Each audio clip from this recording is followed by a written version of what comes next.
এই বাস্তবতার ভেতরেই ভারত পাকিস্তান ম্যাচ বয়কটের সিদ্ধান্ত শুধু রাজনৈতিক বা আবেগের গল্প নয়, এটা কোটি কোটি ডলারের হিসাব। তাই এই ম্যাচ ঘিরে উত্তাপ যতটা মাঠে, তার চেয়েও বেশি উত্তাপ বোর্ডরুমে। ক্রিকেট এখানে আর শুধু খেলা নয়, এটা অর্থনীতি, রাজনীতি আর ক্ষমতার জটিল এক সমীকরণ। পাকিস্তান যখন টি-20 বিশ্বকাপে ভারতের বিপক্ষে ম্যাচ না খেলার সিদ্ধান্তের কথা জানালো, তখন আলোচনাটা শুধু ক্রিকেটীয় আবেগে আটকে থাকেনি, সঙ্গে সঙ্গে হিসাব নিকাশের খাতা খুলে বসেছে গোটা ক্রিকেট দুনিয়া। প্রশ্ন উঠেছে, এই ম্যাচ না হলে আইসিসির কত টাকা লোকসান হবে, ভারত বা পাকিস্তান ক্রিকেট বোর্ডই বা কতটা ক্ষতিগ্রস্ত হবে, আর তার চেয়েও বড় কৌতূহল, আইসিসি আসলে টাকা কামায় কিভাবে, আর সেই টাকার ভাগই বা কারা কতটা পায়। আইসিসির আয়ের গল্পটা শুনতে সহজ, কিন্তু ভেতরে ঢুকলে বোঝা যায় কতটা পরিকল্পিত আর বৈশ্বিক।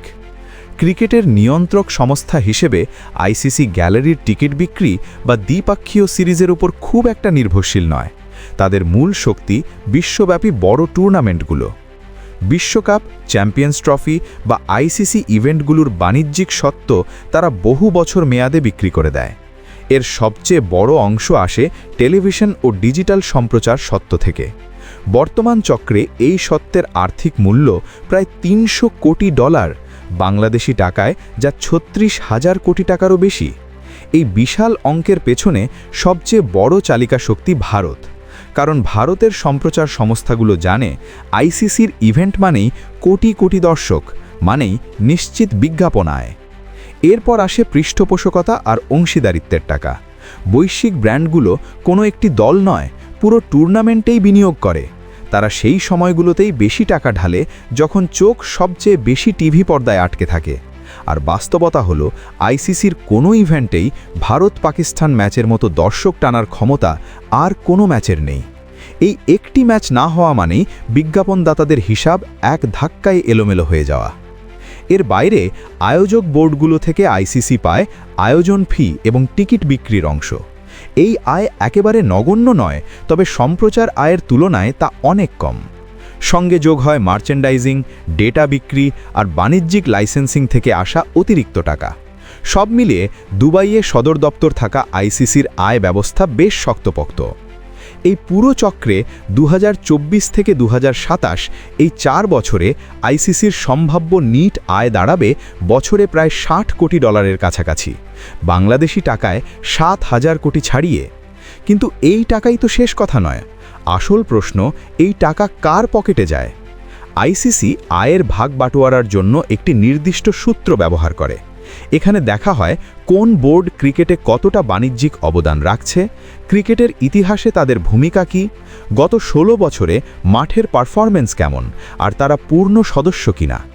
এই চার্টের মধ্যে সবচেয়ে ভারী ওজন দেওয়া হয় বাণিজ্যিক অবদানকে। আর এই জায়গাতেই ভারত অন্য সবার থেকে বহু দূরে এগিয়ে। বিশ্ব ক্রিকেটের মোট আয়ের প্রায় ৭০ থেকে ৮০% আসে ভারতের বাজার থেকে। শুধু ভারতের ঘরোয়া মিডিয়া সত্ত্বের মূল্যই এখন ৩০০ কোটি ডলার। এই কারণে আইসিসি ভারতকে আলাদা করে কোনো বিশেষ সুবিধা দেয়, এই ধারণা আসলে ভুল। পুরো ব্যাপারটাই অঙ্কের খেলা। যেখান থেকে টাকা আসে, হিসাব সেদিকেই ঝোঁকে। এই কারণে আইসিসির টাকা না পেলে কারা সবচেয়ে বিপদে পড়ে সেই উত্তরও পরিষ্কার। ইংল্যান্ড বা অস্ট্রেলিয়ার মতো বোর্ডগুলো নিজেদের ঘরোয়া লিগ, টিকিট বিক্রি আর দ্বিপাক্ষীয় সিরিজ থেকেই বিপুল আয় করে। আইসিসির অর্থ তাদের জন্য গুরুত্বপূর্ণ হলেও জীবন মরণ প্রশ্ন নয়। কিন্তু পাকিস্তান, বাংলাদেশ কিংবা শ্রীলঙ্কার মতো বোর্ডগুলোর ক্ষেত্রে চিত্রটা ভিন্ন। এই বোর্ডগুলো অনেকটাই আইসিসির রাজস্বের উপর নির্ভরশীল। আইসিসির টাকা কমে গেলে বা কেটে গেলে তাদের পুরো ক্রিকেট কাঠামোই চাপের মুখে পড়ে। এই বাস্তবতার ভেতরেই ভারত পাকিস্তান ম্যাচ বয়কটের সিদ্ধান্ত শুধু রাজনৈতিক বা আবেগের গল্প নয়, এটা কোটি কোটি ডলারের হিসাব। তাই এই ম্যাচ ঘিরে উত্তাপ যতটা মাঠে, তার চেয়েও বেশি উত্তাপ বোর্ডরুমে। ক্রিকেট এখানে আর শুধু খেলা নয়, এটা অর্থনীতি, রাজনীতি আর ক্ষমতার জটিল এক সমীকরণ।